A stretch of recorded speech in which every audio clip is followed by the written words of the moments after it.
Good afternoon, everyone. It's Miss Kim from the Boys and Girls Club, and today we are going to read chapter 7 and 8 of Magic Treehouse, Nights at Dawn. And we're going to see how Jack and Annie are doing and what kind of adventures and things that happened today. I hope you guys are doing great. Let's see where the story takes us today, okay?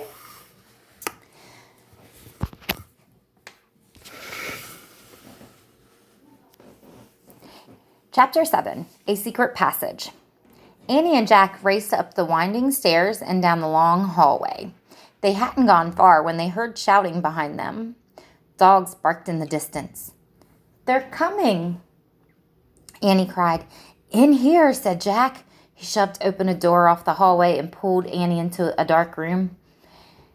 Jack pushed the door shut. Then Annie shined her flashlight around the room. There were rows of sacks and wooden barrels. "I'd better look in the book," said Jack. "Give it to me." Annie gave him the flashlight and his backpack. He pulled out the book and started tearing through it. "Shh! Someone's coming," said Annie. Jack and Annie jumped behind the door as it creaked open. Jack held his breath. The light from the torch danced wildly over the sacks and barrels. The light disappeared. The door slammed shut. "Oh, man, we have to hurry. They might come back." His hands were trembling as he flipped through the pages of the castle book. "Here's a map of the castle," he said. "Look, this must be the room we're in. It's a storeroom. These are sacks of flour and barrels of wine." "Who cares? We have to go," said Annie, "before they come back." "No, look," said Jack. He pointed at the map. "Here's a trap door," he read aloud. "The door leads from the storeroom through a secret passage to a precipice over the moat." "What's a precipice?" said Annie. "I don't know, but I guess we'll find out. But first, we have to find that door." Jack looked at the picture carefully, then he shined the flashlight around the room. The floor of the room was made up of stones. The trap door in the picture was 5 stones away from the door to the hall. Jack shined the light on the floor and counted the stones. 1, 2, 3, 4, 5. He stamped on the 5th stone. It was loose.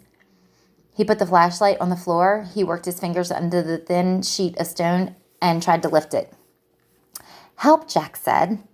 Annie came over and helped him lift the stone square out of its place. Underneath was a small wooden door.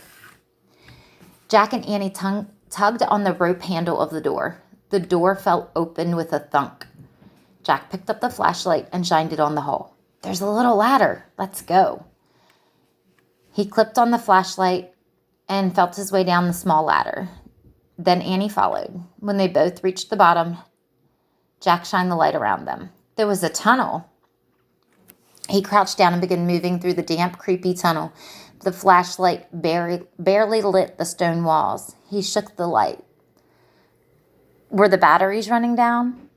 "I think our light's dying," he said to Annie. "Hurry," she called from behind. Jack went faster. His back hurt from crouching. The light got dimmer and dimmer. He was desperate to get out of the castle before the batteries died completely. Soon he reached another small wooden door, the door at the end of the tunnel. Soon he reached another small wooden door. The door unlatched and he pushed it open. He poked his head outside. He couldn't see anything in the misty darkness.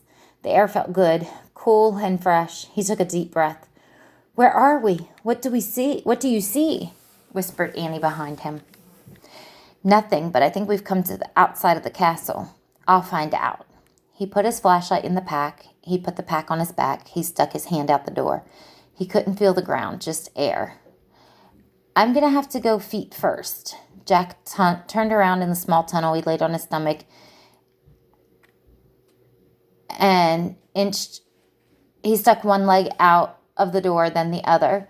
Jack inched down bit by bit until he was hanging out the door, clinging to the ledge. "This must be the precipice," he called to Annie. "Pull me up." Annie reached for his hands.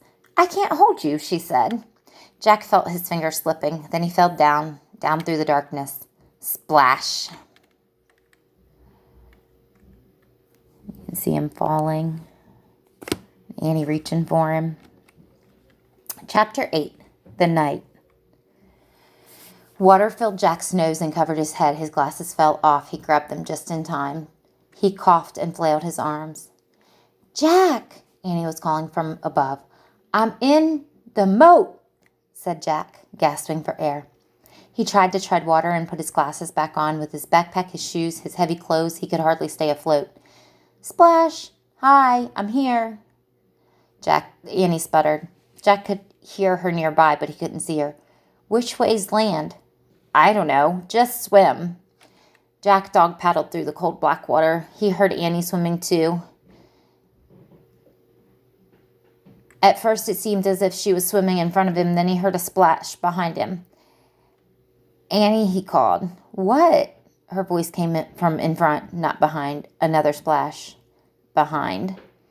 Jack's heart almost stopped. Crocodiles? He couldn't see anything through his water-streaked glasses. "Annie," he whispered. "What?"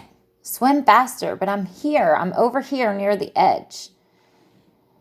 Jack swam through the dark toward her voice. He imagined a crocodile slithering after him. Another splash not far away. Jack's hand touched a wet, live thing. "Ah!" he cried. "It's me. Take my hand," said Annie. Jack grabbed her hand. She pulled him to the edge of the moat. They crawled over an embankment onto the wet grass. Safe. Another splash came from the moat waters. "Oh, man," Jack said. He was shivering all over. His teeth were chattering. He shook the water off his glasses, put them back on. It was so misty he couldn't see the castle. He couldn't even see the moat, much less a crocodile. We made it." Her teeth were chattering too. "I know, but where are we?" He peered at the foggy darkness. Where was the drawbridge, the windmill, the hawk house, the grove of trees, the treehouse?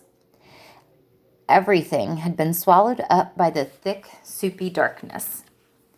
Jack reached into his wet backpack and pulled out the flashlight. He pushed the switch. No more light.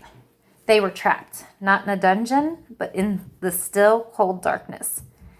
"Nay!" a horse's whinny. Just then the clouds parted, a full moon was shining in the sky, a pool of light spread through the mist, and then Jack and Annie saw him just a few feet away, the knight. He sat on the black horse. His armor shone in the moonlight. A visor hid his face, but he seemed to be staring straight at Jack and Annie. All right, guys, that was chapter 7.